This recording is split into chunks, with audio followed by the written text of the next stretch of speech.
ಯೇಸುವಿಗೆ ಸ್ತೋತ್ರ. ಇಂದು 24 ಏಪ್ರಿಲ್ 2026. ಎಲ್ಲರಿಗೂ ಶುಭ ಮುಂಜಾನೆ. ಈ ದಿನದ ಧ್ಯಾನ ಭಾಗ ಪೌಲನು ತೀತನಿಗೆ ಬರೆದ ಪತ್ರಿಕೆ 3ನೇ ಅಧ್ಯಾಯ ಅದರ 2ನೇ ವಾಕ್ಯ.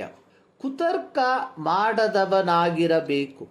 ಕುತರ್ಕ ಎಂಬ ಪದಕ್ಕೆ ಬಳಸಿರುವ ಗ್ರೀಕ್ ಪದ ಅಮಾಕೋಸ್, ಅರ್ಥ ಸಮಾಧಾನದಿಂದಿರುವನು. ರೋಮಾಪುರದವರಿಗೆ ಬರೆದ ಪತ್ರಿಕೆ 12ನೇ ಅಧ್ಯಾಯದಲ್ಲಿ ಕ್ರೈಸ್ತರ ನಡವಳಿಕೆಯ ಕುರಿತಾಗಿ ಪೌಲನು ಬರೆದಿರುವಾಗ ಅದರ 18ನೇ ವಾಕ್ಯದಲ್ಲಿ ಬರೆದಿರುವಂಥದ್ದು, ಸಾಧ್ಯವಾದರೆ ನಿಮ್ಮಿಂದಾಗುವ ಮಟ್ಟಿಗೆ ಎಲ್ಲರ ಸಂಗಡ ಸಮಾಧಾನದಿಂದಿರ್ರಿ. ಪೌಲನು ರೋಮಾಪುರದವರಿಗೆ ಪತ್ರಿಕೆಯನ್ನು ಬರೆದಿರುವಾಗ 2 ಪ್ರತ್ಯೇಕ ಭಾಗಗಳಲ್ಲಿ ಯೇಸು ಕ್ರಿಸ್ತನ ಸವಿಶೇಷದ ಕುರಿತಾಗಿ ಅಥವಾ ಸ್ವಭಾವದ ಕುರಿತಾಗಿ ಬರೆದಿರುವಾಗ ಉಲ್ಲೇಖಿಸಿರುವ ಪದ ಅನ್ನುವಂಥದ್ದು ಶಾಂತಿದಾಯಕನಾದ ದೇವರು ಎಂಬುದಾಗಿ.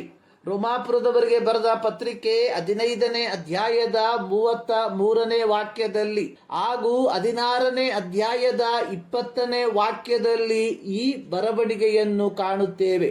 ಹೀಗಿರಲಾಗಿ ಯೇಸು ಕ್ರಿಸ್ತನ ಮೂಲಕ ಪಾಪ ಕ್ಷಮಾಪಣೆಯನ್ನು ಹೊಂದಿಕೊಂಡಿರುವ ದೇವರ ಮಕ್ಕಳೆಂಬ ಪದವಿಯಲ್ಲಿ ಜೀವಿಸುತ್ತಿರುವ ಕ್ರೈಸ್ತರಾದ ನಾವುಗಳು ಯೇಸುವಿನ ಈ ಸ್ವಭಾವವನ್ನು ಸಹ ನಮ್ಮ ದೈನಂದಿನ ಜೀವಿತದ ಮೂಲಕ ಪ್ರತಿಬಿಂಬಿಸುವವರಾಗಿರಬೇಕು. ಯೇಸುವಿನ ಪರ್ವತ ಪ್ರಸಂಗದ ಆರಂಭ ಭಾಗದಲ್ಲಿ ಧನ್ಯರು ಎಂಬ ಶೀರ್ಷಿಕೆಯಲ್ಲಿ ಯೇಸು ಬೋಧಿಸಿರುವಂಥದ್ದು, ಸಮಾಧಾನ ಪಡಿಸುವವರು ಧನ್ಯರು, ಅವರು ದೇವರ ಮಕ್ಕಳು ಅನ್ನಿಸಿಕೊಳ್ಳುವರು. ಮತ್ತಾಯ 5 ಅದರ 9ನೇ ವಾಕ್ಯ. ಪೌಲನು ತಿಮೋಥಿಯನಿಗೆ ಪತ್ರಿಕೆಯನ್ನು ಬರೆಯುವಾಗ ಸಭಾಧ್ಯಕ್ಷರಲ್ಲಿ ಇರತಕ್ಕ ಗುಣಗಳ ಕುರಿತಾಗಿ ಬರೆದಿರುವಂಥದ್ದು, ಸಭಾಧ್ಯಕ್ಷರು ಸಮಾಧಾನ ಪಡಿಸುವವರಾಗಿರತಕ್ಕದ್ದು ಎಂಬುದಾಗಿ. ಇಲ್ಲಿಯೂ ಸಹ ಅಮಾಕೋಸ್ ಎಂಬ ಪದವನ್ನು ಪೌಲನು ಬಳಸಿದ್ದಾನೆ. ಕನ್ನಡ ಸತ್ಯವೇದದಲ್ಲಿ ಕುತರ್ಕ ಮಾಡದವನಾಗಿರಬೇಕು ಎಂದು ಬರೆದಿರುವಂಥದ್ದನ್ನ ನೋಡುತ್ತೇವೆ. ಪೇತ್ರನು ಚದರಿ ಹೋಗಿರುವ ದೇವಜನರಿಗೆ ಅವರನ್ನು ಕ್ರಿಸ್ತನ ನಂಬಿಕೆಯಲ್ಲಿ ದೃಢಪಡಿಸುವುದಕ್ಕಾಗಿ ಪತ್ರಿಕೆಯನ್ನು ಬರೆದಿರುವಾಗ ಕೀರ್ತನೆಯ ಭಾಗವನ್ನ ಉದ್ಧರಿಸಿ ಹೇಳಿರುವಂಥದ್ದು, ಕೆಟ್ಟದನ್ನು ಬಿಟ್ಟು ಒಳ್ಳೆದನ್ನು ಮಾಡಲಿ, ಸಮಾಧಾನವನ್ನು ಆರೈಸಿ ಅದಕ್ಕೋಸ್ಕರ ಪ್ರಯತ್ನ ಪಡಲಿ. 1 ಪೇತ್ರ 3:11.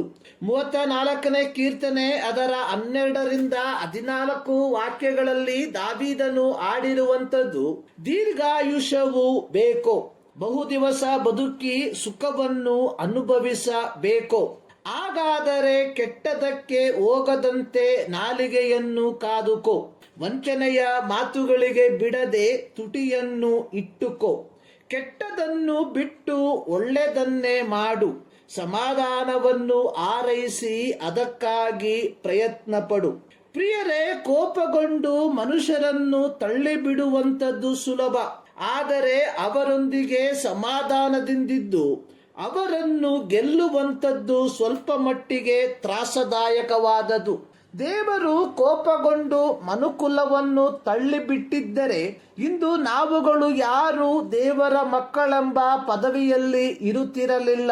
ಕೊಲೋಸ್ಯ 1:20ರಲ್ಲಿ ಬರೆದಿರುವ ಪ್ರಕಾರ ಯೇಸು ಕ್ರಿಸ್ತನು ತನ್ನ ರಕ್ತದ ಮೂಲಕ ನಮ್ಮನ್ನು ತಂದೆಯಾದ ದೇವರೊಂದಿಗೆ ಸಮಾಧಾನ ಪಡಿಸಿರಲಾಗಿ ಇಂದು ನಾವು ದೇವರ ಮಕ್ಕಳೆಂಬ ಪದವಿಯಲ್ಲಿ ಜೀವಿಸುವವರಾಗಿದ್ದೇವೆ. ಪ್ರಿಯರೇ, ನಾವುಗಳು ಸಹ ಅನೇಕರನ್ನು ಕ್ರಿಸ್ತನೊಂದಿಗೆ ಸಮಾಧಾನ ಪಡಿಸುವವರಾಗಿ ಜೀವಿಸುವ.